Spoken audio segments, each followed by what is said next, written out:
मैं साहिब जश्न तक पहुंचने से पहले मैं चाहता हूं कि एक और शख्सियत का 2 मिनट वक्त ले लिया जाए, और मैं जब शेर पढ़ूंगा तो आपको पता चल जाएगा कि मैं किसको बुलाना चाहता हूं। सबकी पगड़ी को हवाओं में उछाला जाए, सबकी पगड़ी को हवाओं में उछाला जाए, सोचता हूं कोई अखबार निकाला जाए, और पी के जो मस्त हैं उनसे तो कोई खौफ नहीं, पी के जो होश में हैं उनको संभाला जाए। मैं निवेदन करता हूं आज के विशिष्ट अतिथि आदरणीय DK पांडे जी से कि 2 मिनट अपने तासुरात आप जश्न शकील में ज़रूर रखें।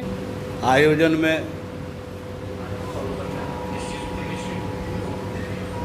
थोड़ा दूर से चल के आया हूँ तो पास का ही, लेकिन थोड़ा दूर से चल के आया हूँ और इतनी बड़ी शख्सियत के सामने आज बैठा हूँ। दूसरी बार लगा सका न कोई उनके कद का अंदाजा, लगा सका न कोई उनके कद का अंदाजा, वो आसमां है मगर सर झुकाए रहा। वकार साहब के फेसबुक पोस्ट पे ये शेर पढ़ा और उसी समय मैंने इसको रख लिया था।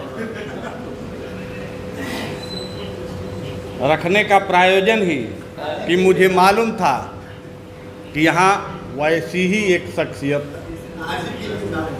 बगहा बिहार से पधार कर और हमारे कुशीनगर की धरती को सुशोभित करने के लिए आई है। शायर हूँ नहीं, कभी हूँ नहीं, हमेशा से साहित्य में रुचि रही है तथा आप लोगों को सुनता रहता हूँ,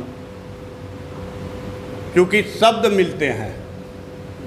साहित्य एक ऐसी जगह है जहाँ शब्द मिलते हैं और शब्द ही पहचान, शब्द की पहचान करने वाला ही शब्द का अर्थ समझ पाएगा।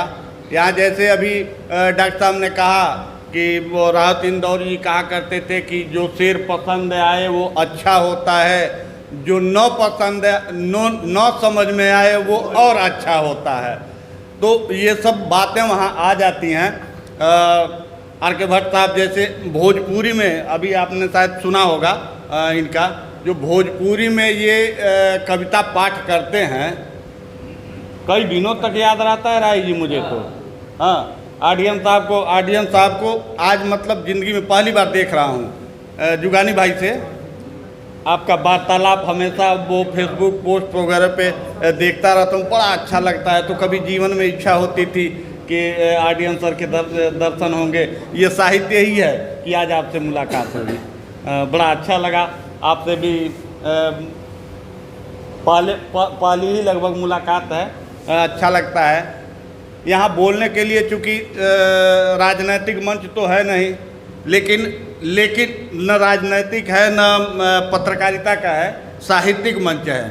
साहित्य बिना मुझे समझ रहे मैं ये समझता हूँ कि राजनीति भी अधूरी है। कोई एकदम गंवार से गंवार नेता ले लीजिए जिसको बोलने का बिल्कुल भी ढंग न हो और वहाँ लाखों लोगों की भीड़। राय जी आप तो बड़े बड़े राजनीतिक मंचों को, यहाँ तक कि मुख्यमंत्री तक के मंच तक का संचालन कर चुके हैं, लेकिन बोलते बोलते जब वो थक जाता है और पब्लिक तालियां नहीं बजाती है तो वहाँ उसको याद आता है मजीबुल्लाह राई है, अरसी बस्तरी, डॉक्टर इम्तियाज समद, एक सिर ठोक देता है, तालियां सुनता रहता है। तो आप साहित्यकार ऐसे ही दिशा दशा सब बनाए रहें, हमारी शुभकामनाएं ही हैं। फिलहाल एक बार और आपका अभिनंदन करते हुए विराम।